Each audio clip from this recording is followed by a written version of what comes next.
Okay, so a couple of you were asking for a tutorial on how to make an image like this, so I'm just gonna attempt to recreate that particular image. I don't have the original project file because I don't generally save project files for stuff that I'm done with, but I didn't really think about what I did. I just kind of made something, so let's hope we can do it again.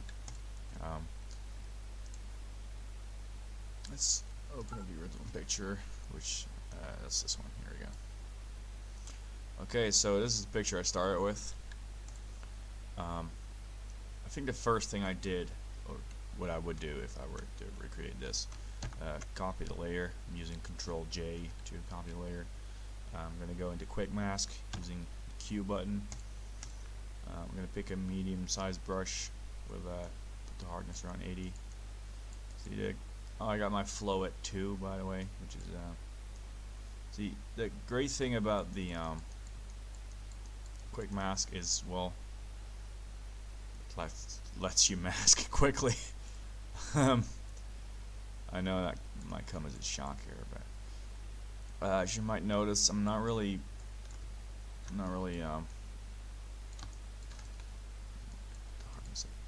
not doing a super precise job here.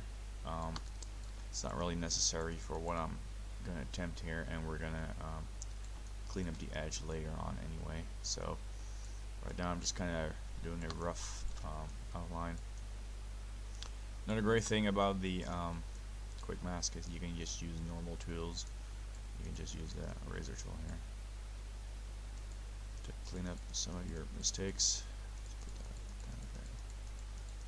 Yes, now I took some of the chair here. So you can, if you have like a nice brush that you're familiar with, that you're like working with, you can just use anything. You can use a stamp, just any kind of regular brush that you use to paint, you can use to mask, which is personally one of my favorite ways of doing it. Okay, so see, like I said, it's not perfect, but okay, I'm gonna hit Q again. As you see, it's inverted, but we're going to hit Control Shift and I to invert the selection. And we're going to go into Select and Refine Edge. Now, a lot of people don't seem to know about this function, but this is, learn to love this fucking function, because it will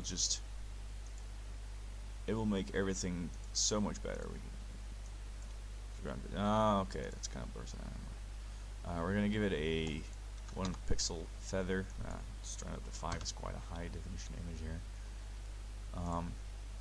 Okay, that should be fine, but now we have this. Now this looks terrible. However, the great thing about the Refine Edge is it uses a mask, so we can just clear that right up manually. It's because we were using a low flow brush, so it didn't really register everything perfectly.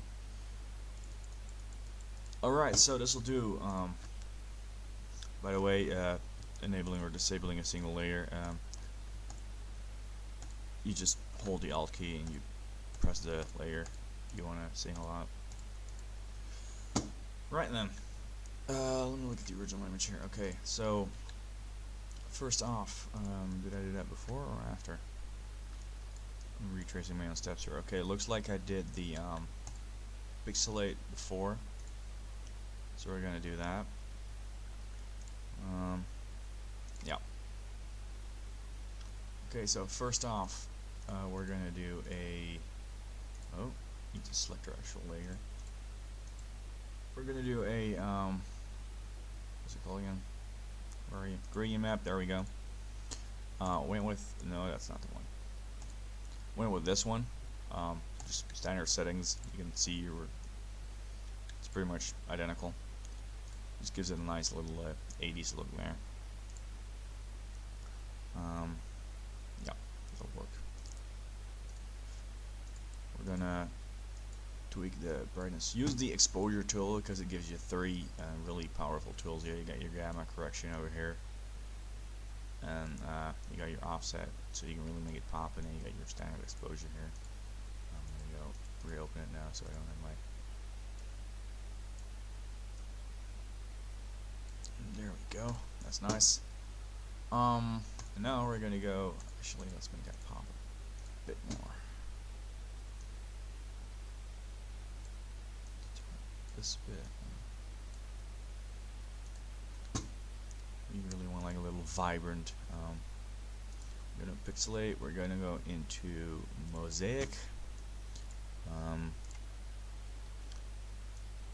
Don't want to turn this up too high. Just get a little. As you can go pretty crazy with this right here.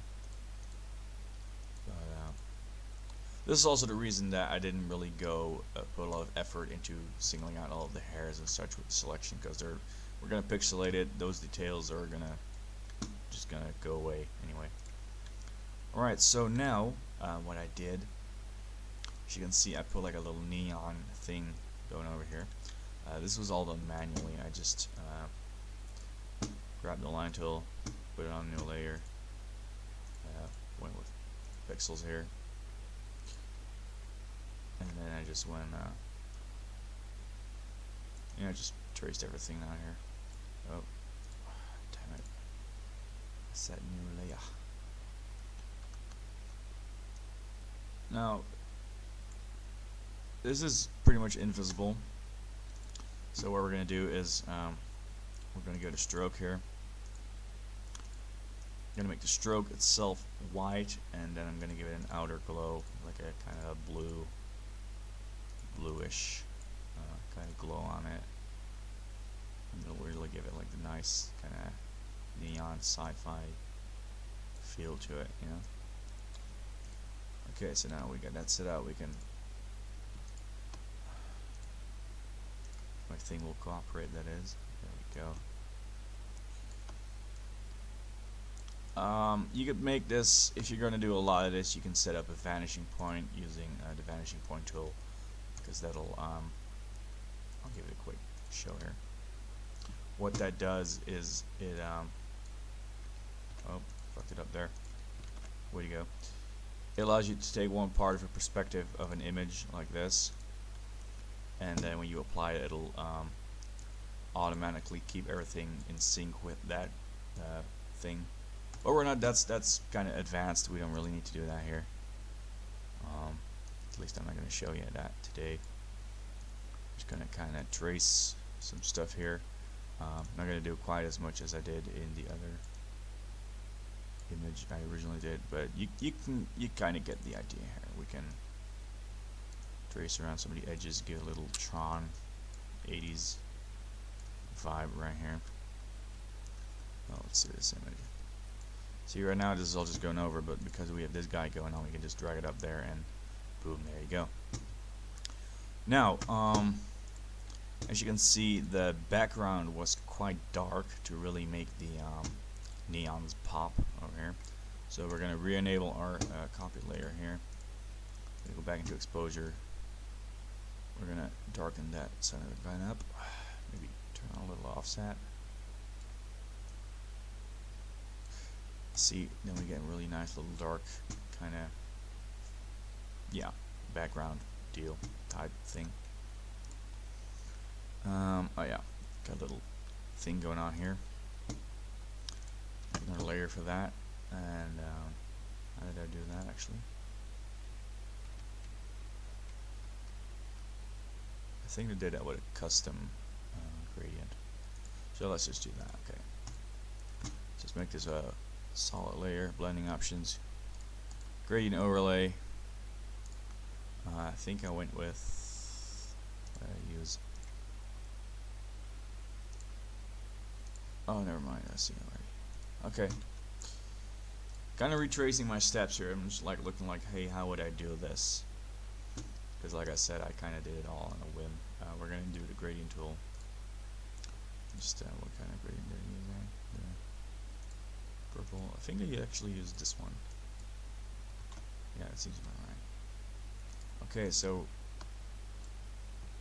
we're going to do this. As you can see, the rest is blue. So there's plenty of ways to fix that, but personally I'm going to just do this and one here, and then set the opacity of that to 0. Grind it out a bit there. See, now we got like a little. Now we can really do this. That seems about right. Cool. Okay, so now would be a good time. We're getting quite a few layers here. I'm gonna rename my layers here. Beam back. There's me.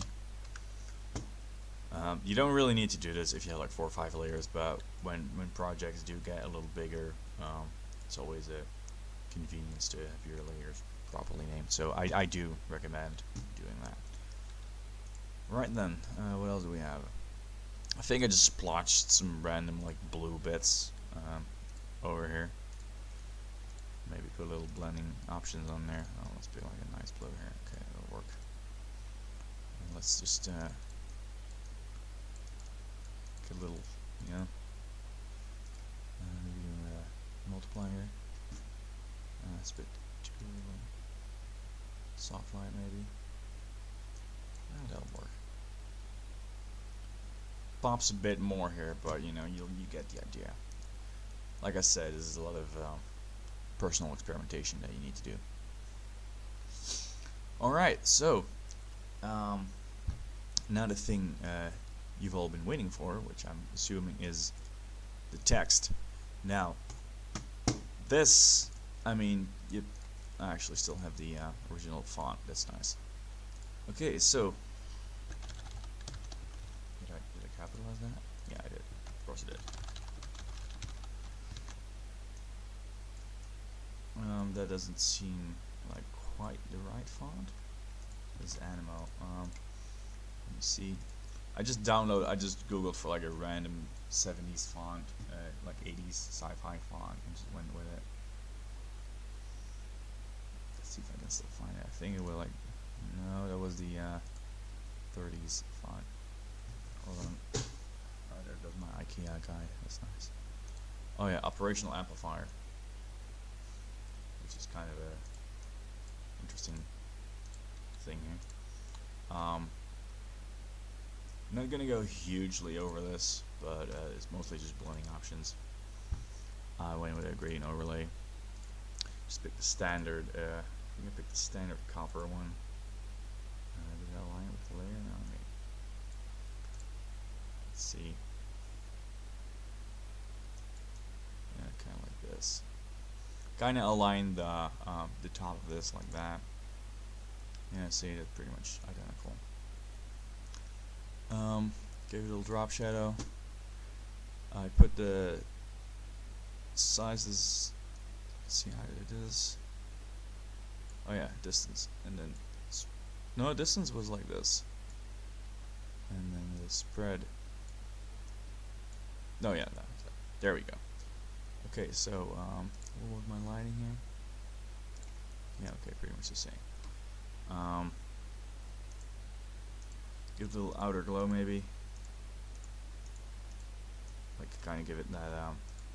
There we go. Okay, so let's just duplicate this layer so I don't have to do everything over again. Make this a bit bigger here. Something like this. Let's see if this lines up. Use your rulers. Rulers are love. Rulers are life. You can bring your rulers up with Control R. You can set all of your guides up here. And if you want to get rid of him temporarily, Control semicolon gets rid of him, brings him back. Let's size this one down a bit. Copy the second time. Is it like Techno Dabble or something? Yeah, Techno Dabble, okay.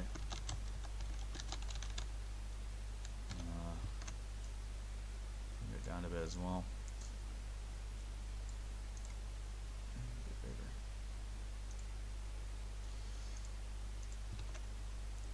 I know I'm forgetting the black border outline, but that's fine for now. And this is all vector, so we can just scale it up later. Hold on, I'm gonna put these in a tab of their own. Don't clutter up my list. use folders, use tabs. They make life easier. You can even give them like a color, like red or something. Be sure to keep this organized during larger projects, because you're gonna go insane.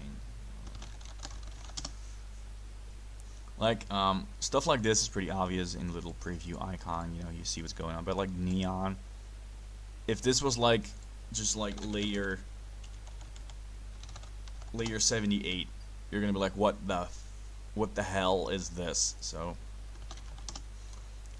quick tip though, if you do want to select something, you can hold control and just click on it on the image and it'll select it. Like here, I clicked on the title, it'll select the title for me. By the way, I really hope my cursor is actually showing on the recording, because otherwise I'm not gonna re-record this. Fuck you. Okay, so what else we got going on? Oh yeah, we had like a little flash over here, right? Yeah. It's pretty basic stuff. I just went with like a standard line here. Again, it's invisible, but we're gonna use the layer styles to figure that out. I'm gonna give it a stroke. Make it kind of big here. Yeah, it's behind the text. Okay. Fill type is gradient. Again, I think I used what gradient did I use? Oh, I used this one. 90 degrees, so it's over the length of the thingamajigamabob. Badoobadoop. Fix up the scale a bit so you get a bit more detail. Yeah, see, that's fine. And now we're gonna layer the opacity of this a little bit. We're gonna put a layer mask on there. Got a nice fade here. Okay, that's not working at all. Why is that not doing its thing? Alright. Rookie mistake. Okay. See, because this is a layer thing. This is a little trick. Make a new layer, combine the two layers, merge layers, and now you just have that. Okay. Now we can put on our layer mask. There we go. Perfect. Okay, so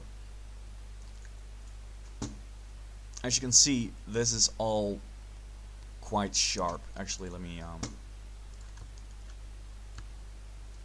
do the border first. Yeah, little crop. Okay, and I'm gonna just get rid of this because it's not working.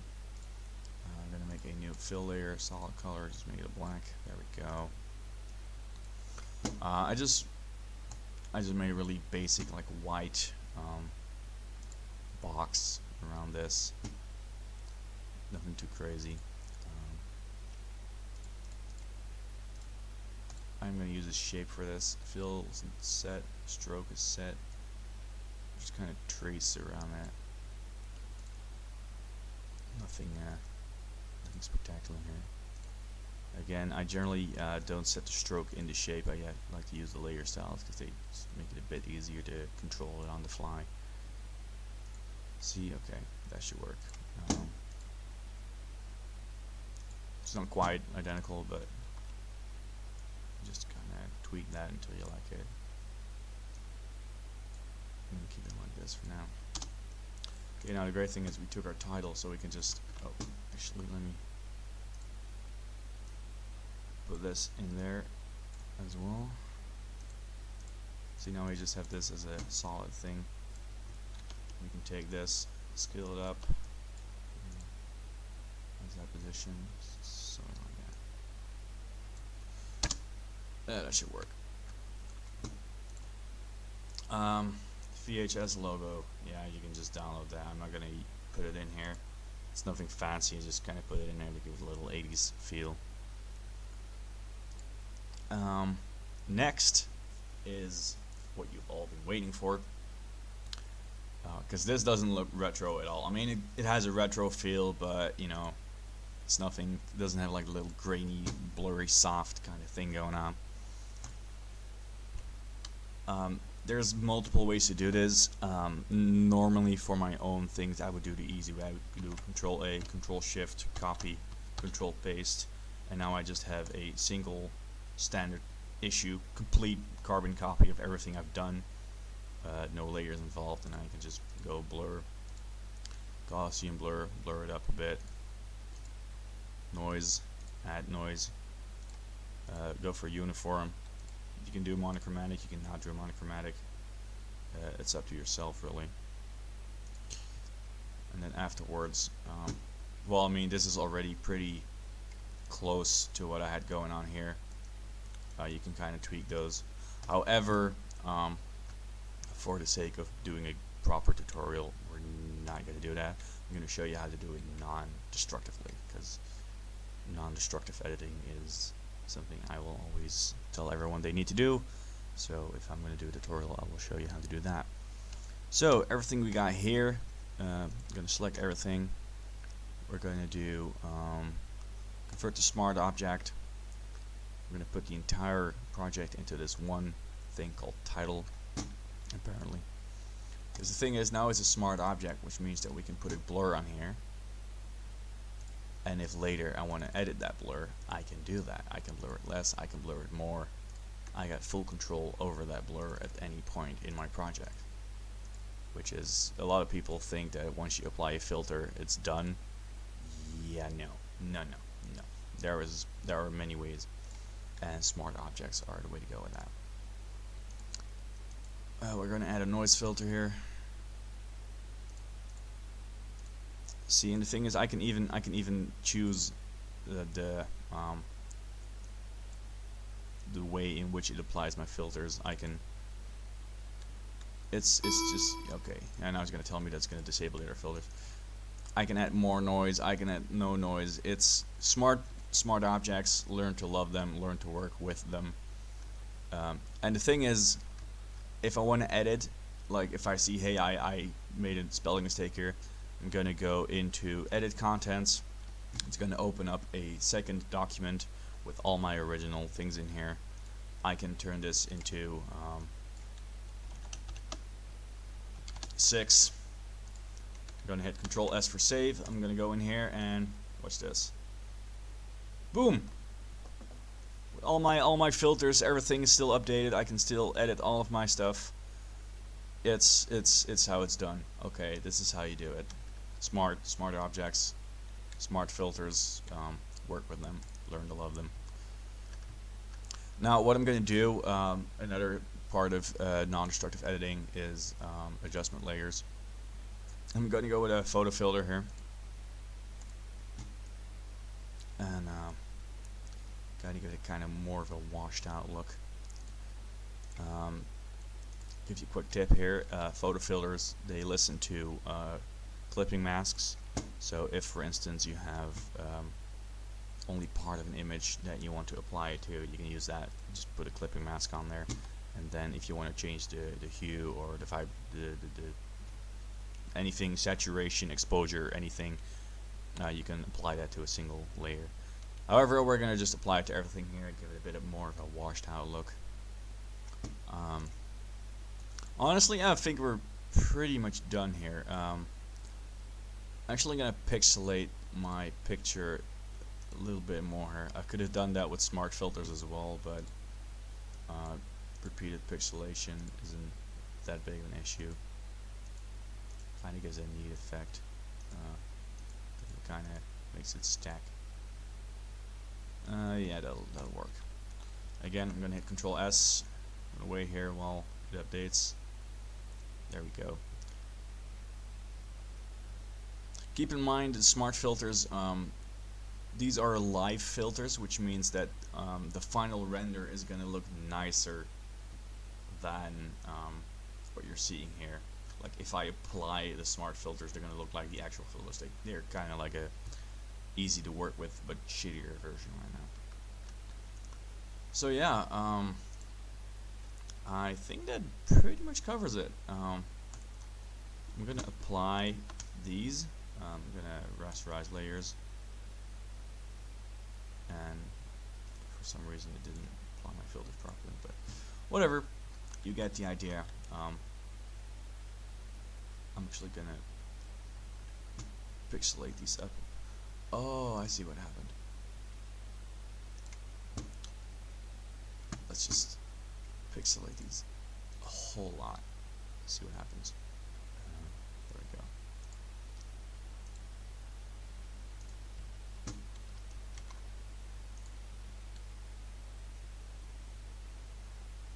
There we go, that's more like it. Now we're getting close to our original image. So yeah, I hope that made things a bit more clear for you, and good luck with all of this and photoshopping, and again, smart filters, adjustment layers, non-destructive editing. Name your goddamn layers if you're going to work on a large project, and do not forget to save occasionally, because I have lost many hours of work because of that bullshit.